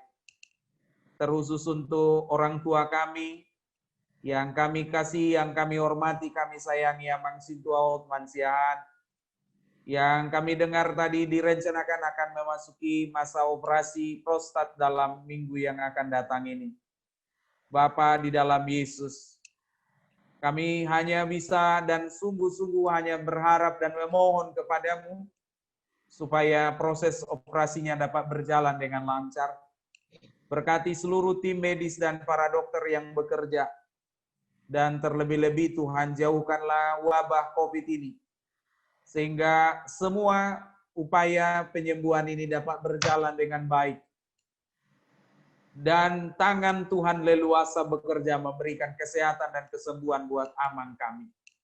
Berkati Inang bersama-sama dengan Amang untuk boleh selalu sehat dan gembira, berdoa dan menuntun kami, khususnya generasi-generasi yang lebih muda ini, melalui keteladanan hidup mereka, melalui kasih sayang dan cara mereka memuliakan Tuhan di tengah-tengah berbagai pengalaman-pengalaman yang mereka lalui.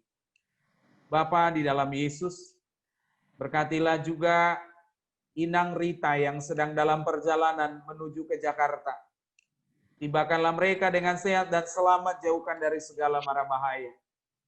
Kami juga berdoa untuk keluarga dari Amang kami, Amang Irianto Tambunan. Bersama Inang, Tuhan berkati, Tuhan lindungi. Di dalam setiap doa-doa dan harapan mereka, Tuhan kiranya menolong dan menuntun mereka dan mengizinkan doa-doa mereka terkabul. Kami berdoa juga untuk keluarga dari Amang Mangiring Purba bersama Inang. Tuhan kiranya memberkati pelayanan-pelayanan mereka, segala isi hati dan kerinduan mereka, Tuhan yang mengabulkan, mendengar doa-doa dan permohonan mereka. Berikan kesehatan, sukacita, dan damai sejahtera senantiasa mengalir di tengah-tengah kehidupan mereka. Kami juga berdoa untuk keluarga dari Amang Immanuel Simanjuntak. Bapa di dalam Yesus, kiranya Tuhan terus memberkati Amang dan Inang, memberkati keluarga semua, supaya dengan sukacita surgawi dan rahmat dan berkat yang Engkau beri, mereka dapat merayakan kehidupan mereka dengan sehat dan gembira. Berkati setiap doa-doa mereka, Bapa, sehingga harapan dan kerinduan mereka senantiasa boleh terjadi menurut kehendak-Mu saja. Kami juga berdoa untuk keluarga dari orang tua kami, Bapak Doarman Limbong Inang Muda Borus Tumorang. Berkati mereka dan anak-anak kami, berkati kehidupan dan pekerjaan mereka, segala cita-cita dan harapan termasuk pelayanan mereka. Bapa di dalam Yesus, banyak hal yang harus kami minta, tetapi kami percaya tangan Tuhan yang ajaib cukup untuk mencukupkan segala apa yang kami butuhkan seturut dengan kehendak-Mu. Kami berdoa untuk bangsa dan kota kami yang masih dalam tahapan PSBB, yang masih terus berjuang untuk memutus rantai COVID ini. Tuhanlah kiranya yang memberkati para pemimpin kami di kota dan bangsa ini, sehingga wabah ini dapat dikendalikan dengan lebih baik, dan ekonomi kami dan kesehatan kami juga semakin berangsur-angsur memulih. Berkati gereja-Mu, AKBP Menteng Jalan Jambu, dan gereja-gereja-Mu dimanapun saat ini berada, dan mereka-mereka yang bertugas di garda terdepan dalam penginjilan, di daerah-daerah yang jauh dan tidak terjangkau, di tengah apapun mereka malam ini, Tuhanlah kiranya menjaga dan melindungi, dan memberkati mereka dalam menunaikan setiap tugas-tugasnya. Terima kasih Bapa, inilah permohonan kami yang kami naikkan di dalam satu nama yang kudus, Yesus Kristus, Tuhan dan Allah kami yang hidup. Amin. Marilah kita bersepakat memohon di dalam doa yang telah diajarkan Tuhan Yesus Kristus. Doa Bapa kami demikian. Bapa kami yang di surga, dikuduskanlah nama-Mu, datanglah kerajaan-Mu, jadilah kehendak-Mu di bumi seperti di sorga. Berikanlah kami pada hari ini makanan kami yang secukupnya, dan ampunilah kami akan kesalahan kami seperti kami juga mengampuni orang yang bersalah kepada kami. Dan janganlah membawa kami ke dalam pencobaan, tetapi lepaskanlah kami daripada yang jahat. Karena Engkaulah yang punya kerajaan, dan kuasa, dan kemuliaan sampai selama-lamanya. Amin. Arahkanlah hatimu kepada Tuhan dan terimalah berkat-Nya. Anugerah Tuhan kita Yesus Kristus, kasih setia Allah Bapa, dan persekutuan dengan Roh Kudus menyertai kamu sekalian. Amin. Oras madita, Amang Inang Sudi. Oras Amang. Mau lihat ego dan panita nami. Mau lihat ya Amang. Mau lihat ya Amang Panita doanya. Iya Mang, iya Mang.